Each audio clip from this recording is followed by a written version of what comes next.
Alright guys, this is part 3. So I gave you 1, 2, and 3 of my Jamaican chicken soup. So let me just come and show you what the finishing product looks like. See, everything's caramelized.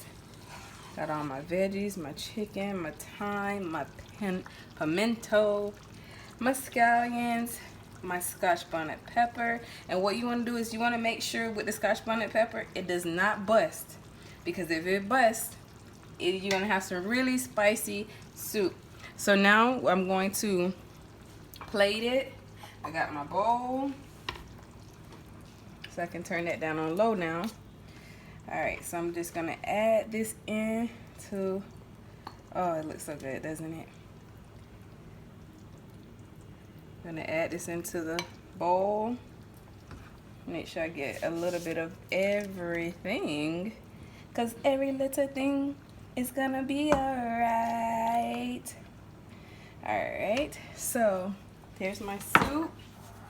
I'm just going to garnish it a little bit with some green onions, because I love myself some green onions. You hear me?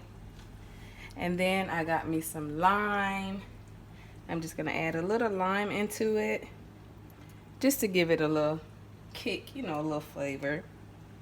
And then lastly, I am going to top it off with some parsley. After I do this, it will be ready to eat. Y'all see that? It looks so good, doesn't it? This is Jamaican chicken soup.